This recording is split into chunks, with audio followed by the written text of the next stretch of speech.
Now, here's a big question. It's how can I do better on these employment tests? How can I overcome these employment tests? Well, a couple of things to look at. One, should you? That's actually kind of an ethical question. I think it's an ethical question that for companies, when they use testing and they rely too much on it, I see that all the time, and I think that's very disappointing. I'd almost say unethical. You have somebody go through a whole application process and a whole long interview, and then you're going to decide their fate on one test. I have difficulties with that. The same thing looking at from our own perspective, should we try to quote beat the test? That's an interesting discussion. I will leave it up to you on that. But it is important to do well in these tests and really be who you are. And that's the thing. They're designed to really bring out who you really are. Who are you? Who you are, right? So be yourself in a lot of cases. And we're going to talk about some of the, especially these personality tests. That doesn't mean being dumb. But the more you are yourself, the better you'll do on these exams, because the tests are also designed to identify if you're trying to be somebody else or fakery. They'll ask similar questions, but in different ways, or related or unrelated questions in ways that they've had psychologists and people, and there's whole companies devoted to testing that have built up the validity of these testing of these exams and things to show if somebody is trying to kind of beat the test. So be aware of that too. But let's look at some tips around this as far as working with these employment tests, maybe overcome. So in terms of best practices, be your work personality. Be who you are at work.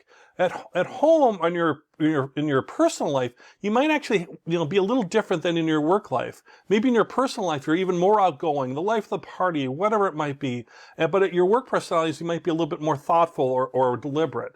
Be whoever you are at work, and try to think about that when you're taking the exam. This is my professional work hat answering these exams versus my overall aspect. Also on pre-employment, especially pre-employment personality tests, are there right and wrong answers? Well, the exam will say right at the top of the exam, there is no right and wrong answers. The hiring person, the person administering the test might say, answer the questions the way you want to answer them, because there's no right or wrong answer. Like that question we saw in the previous lesson about, that you'd want to have all the facts and do all the analysis before making a decision, whether you strongly disagree or strongly agree. There's no right or wrong answer, because you can have a different way to answer that. Now, with that said, there are questions that, there can be, if we just use common sense, can be a right or wrong answer, particularly for hiring companies.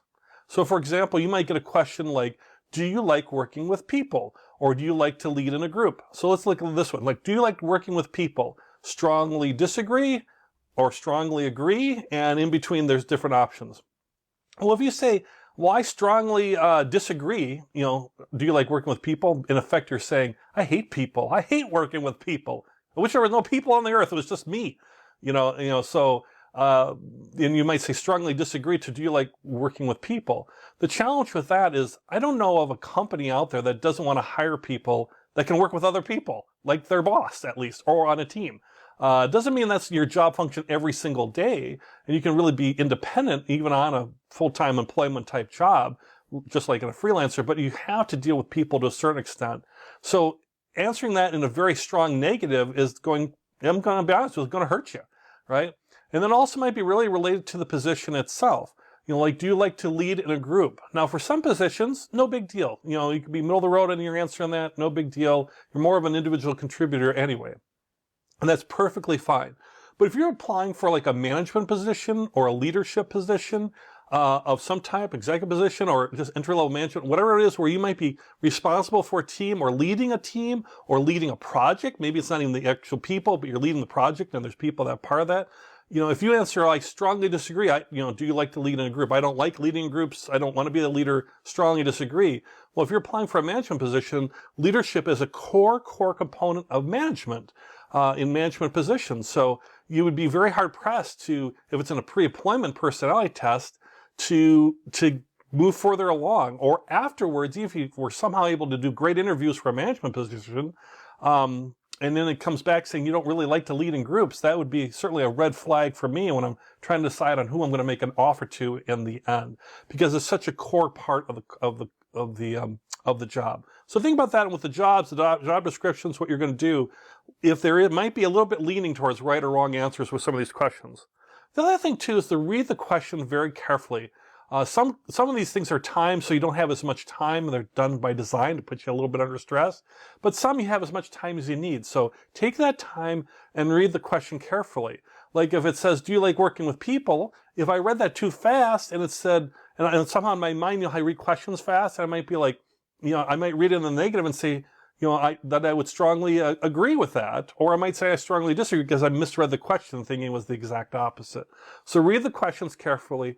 Manage your stress. Understand that some things, like in a case study, or certainly like on like an emotional intelligence type thing or cognitive thing, an intelligence test, for example, IQ test, there is timing around it, and it's designed to have you think and work fast. That's part of the exam, your ability to think quickly, but also part of the exam might be your ability to work under stress. So do be aware that that is normal, and to just kind of take a deep breath at the start and manage your stress.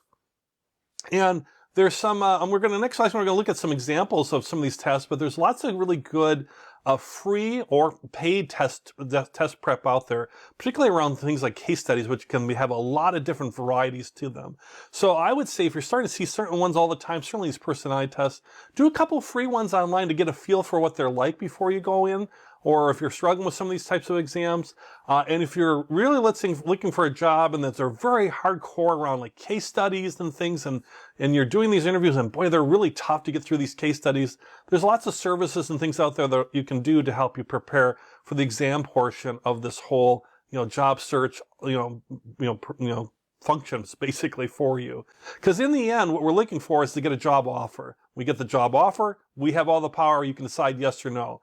But to get there to that job offer, you might have to go through an employment test, and being able to do well on those is very, very important to move forward and to get those job offers. All right, so let's take a look at some examples here of just some things you might see out there, and you can look in a little bit further on with some examples of testing that you can find out there, real life examples.